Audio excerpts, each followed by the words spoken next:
رانی، کیوں؟ پھر کیسا تھا؟ تم نے کہا تھا مجھے اچھے لگو گے تب بھی نہ بتاؤں گی، اور برے لگے جب بھی۔ تم نے تو دل پر پتھر رکھا ہوا تھا۔ اس شخص کو ہر دوسرے روز خط لکھا جاتا تھا، ہمیں ہفتے میں صرف ایک بار قدم چومنے کی اجازت، کیفیٹیریا تک بھی گھسیٹ گھسیٹ کر لے جانا پڑتا تھا۔ وہ آ جائے تو ہم پہروں ایک جھلک دیکھنے کے لیے بےتاب ہاسٹل کے طواف کھینچتے پھریں، مادام کو مگر ہماری پرواہ ہی نہ ہوتی تھی۔ کل شام ہم اکٹھے تھے، تم نے باتوں ہی باتوں میں بتایا تھا خرم تمہارے پیر صاحب سے بھی ملے ہیں، اور پیر صاحب رشتے کے لیے تمہارے ڈیڈی سے کہیں گے، حالانکہ تم نے مجھ سے پرسوں خان والے کھوکھے پر وعدہ کیا تھا کہ تم میرے ساتھ شادی کرنے کے لیے تیار ہو، صرف میں ذرا سا شریف بن جاؤں تاکہ اس میں گھر والوں سے کوئی بات ہو سکے۔ جانتی ہو ساری گڑبڑ اسی فوٹو نے کرائی ہے جو کل میرے پاس رہ گیا تھا۔ جناب نے ساڑی پہن رکھی تھی، ماتھے پہ ٹیکا، دلہن سی بنی افسر کے ساتھ شرمائی لجائی کھڑی تھی۔ میں نے سوچا تمہیں اگر یہ احساس دلایا جائے کہ میں تمہارے علاوہ بھی کسی لڑکی سے ملتا ہوں، اسے خط لکھتا ہوں، اس سے شادی کرنا چاہتا ہوں اور تمہیں صرف فلرٹ کر رہا ہوں، تو شاید دکھ کی اس شدید کیفیت کو محسوس کر پاؤ جس سے تم مجھے گزار رہی ہو۔ چنانچہ میں نے اس لڑکی کے نام خط لکھا اور تم تک پہنچا دیا، اس طرح کہ تم سمجھو میں نے غلطی سے تمہیں دے دیا ہے، اور تم نے خط پڑھتے ہی رونا شروع کر دیا۔ دیکھا تم نے، جب پتہ چلے دوسرا صرف کھیل رہا ہے تو کتنی تکلیف ہوتی ہے۔ ایک بات اچھی ہوئی، تمہارے لگائے ہوئے سارے بند ٹوٹ گئے۔ تم نے غصے کے عالم میں ان گنت بار کہا کہ تمہیں مجھ سے بہت پیار تھا۔ لیڈیز ہاسٹل کے باہر جب تم غصے میں روتی ہوئی مجھ سے لڑ رہی تھیں تو پتہ ہے تمہیں وہیں چوم لینے کو جی چاہتا تھا۔ مت پوچھو میں نے کتنی مشکل سے اپنے آپ کو سنبھالا۔ ذرا اپنے دل کی گہرائی میں جھانکو، کہیں کوئی چنگاری جل رہی ہے جسے تم ہر لمحہ بجھانے کے در پہ رہتی ہو، مگر یہ چنگاری اب آسانی سے بجھ نہ پائے گی میری سرکار، یوں ہی ہوتا چلا آ رہا ہے۔ میرے ساتھ بھی تو یہی ہوا تھا۔ وہ جو چند گھنٹے تکلیف ہوئی اس کے لیے معاف کرنا، بعد میں کیا خوشی نہیں ہوئی جب اصل بات کا پتہ چلا کہ میں نے تو صرف سنجیدہ سا مذاق کیا تھا۔ تم روتے روتے کتنے پیار سے مسکرا دی تھی۔ مجھے تمہاری مجبوریوں کا علم ہے، مجھے پتہ ہے تم بھی ان دنوں بہت پریشان ہو، ایک جانب گھر والے، دوسری جانب وہ شخص جس کے حوالے سے تمہیں ساری یونیورسٹی جانتی ہے، تیسری جانب میں ہوں جس سے تمہیں چاہت بھی ہے، جسے بھلا دینا اب تمہارے بس سے باہر نظر آتا ہے۔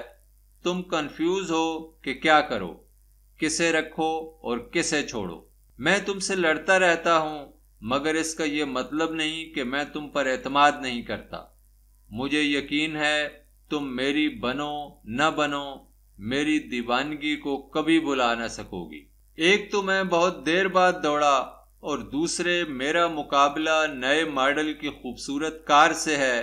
میں مانتا ہوں میں ہار جاؤں گا، آخر انسان ہوں، مشین سے کیسے مقابلہ کروں۔ پیار کے میدان میں وہ شخص مجھ سے شکست کھا چکا ہے، ورنہ اس کے ہوتے ہوئے تم مجھے کیوں ملتی؟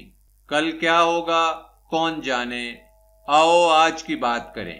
اب تو صرف چند مہینوں کی مہلت باقی ہے، پھر ہم نے یہاں سے ہمیشہ ہمیشہ کے لیے بچھڑ ہی جانا ہے۔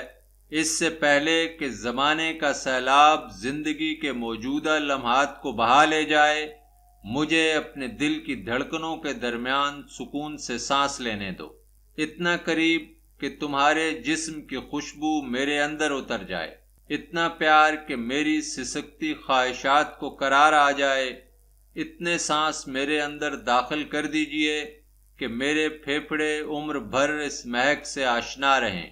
میرے جسم پر اپنی مخروطی انگلیاں اتنی بار پھیرو کہ لطیف جذبات کے دباؤ سے میرا گرم خون پھٹ کر باہر آ جائے۔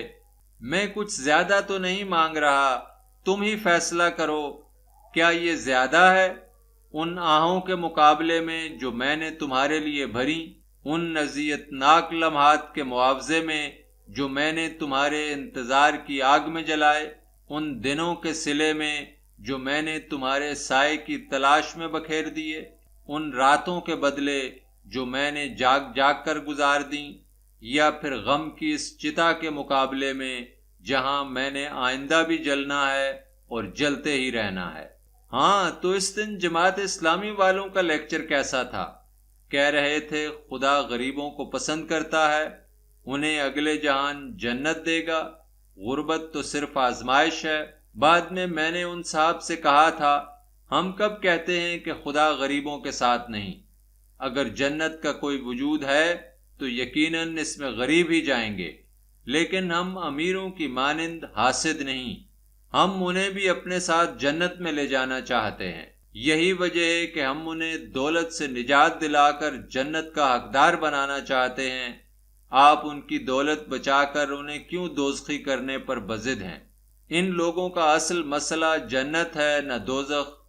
یہ یہاں ہی 4 بیویاں اور ان گنت کنیزیں رکھنا چاہتے ہیں، یہ اپنی زندگی کو جنت نظیر بنانا چاہتے ہیں، لیکن ہم بات کریں تو وعدہ حور پر ٹال دیتے ہیں۔ اصل مقصد دولت کی حفاظت ہے۔ یہ جتنے امیروں کے وفادار ہیں، اگر اتنے خدا کے ہوتے تو آج دنیا بدل چکی ہوتی۔ پرسوں رات کا پروگرام بن جائے، یاد ہے نا؟ کبھی وعدہ ہوا تھا، امی تو آ چکیں، اب نبھا دیجئے۔ میری چھاتی پر سر رکھ کر سو جانا، یہ بھی بہت زیادہ ہے۔ ڈھیروں پیار کے ساتھ۔ کنول، بھلا یہ بھی کوئی بات ہوئی؟ گھر سے سخت خط آ گیا ہے، لوگ باتیں بناتے ہیں، پتہ نہیں کیا ہوگا۔ یہ سب اوٹ پٹانگ سوچ کر خود پریشان ہوتی پھرو اور مجھے بھی پریشان کرو۔ مجھے تو تمہاری یہ پریشانی فضول لگتی ہے۔ لوگ تو پھر لوگ ہیں، خدا کو بھی نہیں چھوڑتے، ہمیں کہاں معاف کریں گے؟ مگر ان سے ڈرنا نہیں چاہیے۔ جو ڈر گیا جان لو مر گیا۔ کوئی ہمسا آدمی فکر مند ہو تو ایک بات بھی ہے، دیکھ لو تمہارے بغیر اگر زندہ رہنا پڑا تو شاید پھانسی کے تختے پر کھڑے ہو کر زندگی گزارنا پڑے گی، پھر بھی تمہارے سامنے ہمہ وقت ہنستے مسکراتے پھرتے ہیں۔ تمہیں تو یہ سوچنا چاہیے کہ کچھ لوگ تمہاری مسکراہٹ سے زندگی لیتے ہیں، تم جو سر پکڑ کر بیٹھ جاؤ تو پھر ان کا کیا حشر ہوگا؟ کبھی انسان کو دوسروں کے لیے مسکرانا پڑتا ہے اور کبھی رونا۔ یہ دونوں کام اپنی اپنی صورتحال کے حوالے سے جائز ہیں۔ چلیے اب مسکرا دیجئے۔ مجھے پتا ہے صاحب سے تمہارے سلسلے کی بھنک گھر تک پہنچی ہوگی، جبھی تمہاری بہن نے احتیاطاً خط لکھ دیا ہے۔ وہ شریف آدمی تو اب یہاں ہے نہیں، مگر اس کی دی ہوئی پریشانیوں کا دکھ بھی ہم ہی کو اٹھانا پڑتا ہے۔ مگر تم اعتکاف سے باہر تو آؤ، جو ہونا تھا اس میں سے بہت کچھ ہو چکا، باقی نے ہو جانا ہے، پھر یوں رونے دھونے سے فائدہ۔ میں پیغمبر تو نہیں، پر تم میری ایک بات لکھ لو، تمہاری شادی بہرحال اسی خوش نصیب سے ہونی ہے۔ تمہارے کزن کو تم سے کوئی دلچسپی نہیں، رہ گیا میں، بھلا مجھے کس نے پوچھنا ہے؟ ارے بھائی، میں تو وہ گرد کارواں ہوں جسے لوگ منزل پر پہنچنے سے قبل ہی جھاڑ دیا کرتے ہیں۔ پرسوں صبح ہم لوگ اسمبلی ہال کے باہر مظاہرہ کرنے جا رہے ہیں، روبیہ تمہیں ساری تفصیلات بتا دے گی۔ دراصل یہ اسی کا بندوبست ہے۔ شہر میں کوئی فیکٹری ہے جہاں مزدور خواتین سے برا سلوک کیا جاتا ہے۔ اس لڑکی روبیہ کا حوصلہ دیکھو، اس نے حقیقت حال کا کھوج لگانے کے لیے چند دن وہاں ملازمت بھی کی۔ مظاہرے پر بہت سی لڑکیاں جا رہی ہیں، تم شاہدہ ملک کو بھی لیتی جانا۔ اس نے یوں بھی ہر روز آنکھیں دکھانے ای پلومر والوں کے پاس جانا ہی ہوتا ہے۔ 12 بجے تک جلوس سے فارغ ہو کر ای پلومر چلے جائیں گے، شاہدہ آنکھیں دکھائے گی اور ہم وہیں سے کسی نئی فلم پر پھوٹ لیں گے۔ یاد آیا دی کوئنز کیسی تھی؟ مجھے تو بہت اچھی لگی۔ فلم کے آخری حصے میں تو بالکل ہم دونوں کی سی سچویشن ہے۔ بڑے آدمی کی بیوی نشے میں بہک کر اپنے نوکر کو ساتھ سلا لیتی ہے، مگر صبح اسے پہچاننے سے انکار کر دیتی ہے۔ کئی بار یوں ہی ہوتا ہے۔ فلم دیکھتے ہوئے میں سوچ رہا تھا، تم نے کبھی پہچاننے سے انکار کر دیا تو؟ ہاں، مگر یاد رکھنا وہاں سے سٹوری بدل جائے گی، کیونکہ میں ذرا بگڑا ہوا نوکر ہوں، دھیان ہی رکھنا۔ تم نے کہا تھا کوئی لڑکی نبیلہ مجھ سے ملنا چاہتی ہے۔ میں تو اسے جانتا نہیں، کیسی چیز ہے اور کیوں ملنا چاہتی ہے؟ اسے بتانا۔ لوگ تو بڑے آدمیوں سے ملا کرتے ہیں، میں ایک چھوٹا انسان ہوں، مجھے مل کر اسے کیا فائدہ ہوگا؟ صبیہ بہت تنگ کرتی ہے، ذرا اس کے کان کھینچ دیا کرو یا اس کا کوئی بندوبست کرو۔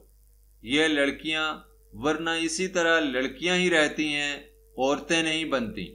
سنتوش سے آج کل کیا بگڑ گئی ہے؟ تمہاری موجودگی میں وہ کھل کر بات نہیں کرتی۔ اور ہاں، برقعے والی احمدی لڑکی سے کہنا، میں خدا کے وجود پر بحث نہیں کرتا، خدا کو ثابت کرنے کے بجائے اسے مان لینا چاہیے، اپنے اپنے عقیدے کی بات ہے۔ دل کی گہرائیوں سے ہاں کی آواز اٹھے تو بس کافی جانو۔ میں نے کسی سے سنا تھا وہ مجھ سے اس سلسلے میں بحث کرنا چاہتی ہے، کمر میں جانے کیوں شدید تکلیف ہو رہی ہے، اب اجازت دیجیے۔